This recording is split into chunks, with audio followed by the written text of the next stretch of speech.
Shasta Forward. Finding the Path is presented by the Shasta County Regional Transportation Planning Agency and by the California Regional Blueprint Planning Program. Take me riding in the car, take me riding in the car, take you riding in my car, I'll take you riding in my car. It's getting harder and harder just to get to work. Everybody else stuck in this traffic feels the same way, I'm sure. I'm Mike Mangus from KRCR News Channel 7. I remember when sometimes I would be the only one waiting for the light to switch.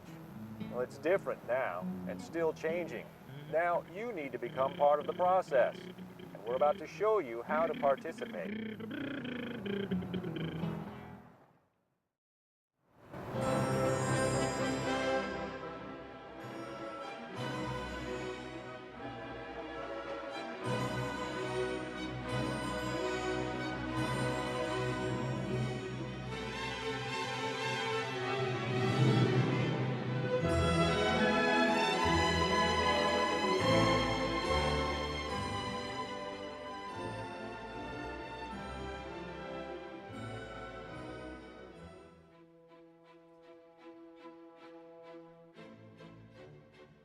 Located in far northern California, Shasta County covers about 3,850 square miles. Mountains dominate the landscape to the west, north, and east.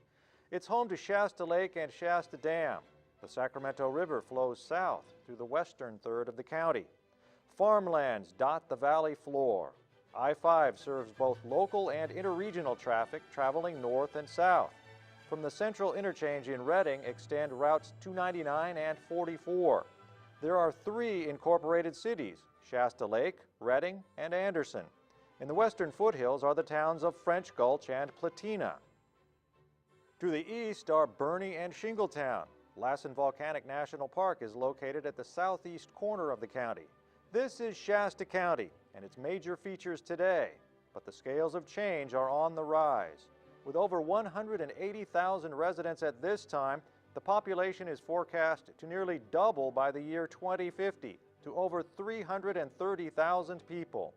Growth will change Shasta County as we know it today. We can categorize these effects in simplest terms by looking at them from 3 different angles. We can look at these issues through people's concerns about mobility and accompanying infrastructure, through concerns about economic opportunities and challenges, and through concerns about our long-term quality of life here in Shasta County. Mobility. How easy is it to move around in the county? What choices do we have? And how cost-effective are the roadways, infrastructure, and services that help us to live the way we're accustomed to? Economy. How does cost of living and income compare in Shasta? Is there a balance between jobs and housing? Are there opportunities to make a living here? And do our youth believe they have a future here? Quality of life. It can mean different things to people, yet it's something we can all say we wish to keep. So is there a way to agree on what it is and how we can cooperate to preserve it? These 3 concerns act as lenses we can look through and find what roles we can play in the future of Shasta County. So what are your thoughts on Shasta County? I would describe Shasta County to someone who hasn't lived here as a recreational area, a smaller town that's growing a little fast. Just right now, this time of year, it's just gorgeous with the snow on the mountains and everything is green, and sometimes wish it could stay that way for the rest of the year. It's an absolute beautiful place. A place, a lot of friendly people here. You can hear like birds chirping and it's so pretty here. A lot of community building. This is the place where you want to come and raise your children after leaving the big city. Such as hiking, biking, snowboarding, boating, that all together make up a delicious place to live. It's got to change with the amount of people coming in. And I hope that it's for the good. I hope our politicians don't mess things up, to be truthful. I don't know, where's everybody going to go? What are the roads? Can the roads handle it? Can the hospitals handle it? The schools? I remember just when I would drive to school, it was a busy day when you saw 4 or 5, and now there's like constant stream of cars everywhere you go. When I'm going to work, because I am a business owner and I own a restaurant, I do need my vehicle. I just avoid going to town at, between 4:30 and 6. The auto is important in the sense that it has to be able to allow you to do things that you want to do. Get to the mountain, go through the snow. The area is spread out a lot, so we definitely need either automobiles or some public transportation that works a little better than what they do right now. To keep the economy strong here, we really need to go after and get different types of businesses in this area. Like, I'm 18 years old and I have a hard time. I've applied so many places and I still haven't gotten a job. And I suppose the more people we have, the harder it will be. I think we should focus a little bit more on manufacturing. I think that right now, in my appearance anyway, it seems like we're doing service type of things. And that can only take us so long, especially as the population increases. Quality of life in Shasta County for me means being able to have the best of both worlds, which is a small town atmosphere with still the economic benefits that a city affords. I can afford to live in a nice home. I can stay home with my children, with my young children. There's lots of nice people, lots of people who live good lives here, make good money, have good jobs.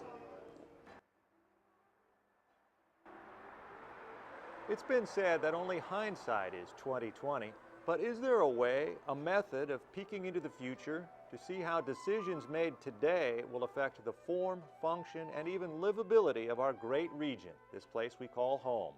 Well, now, using the latest planning tools and technology, we can visualize growth as it will occur in Shasta County up to 2050.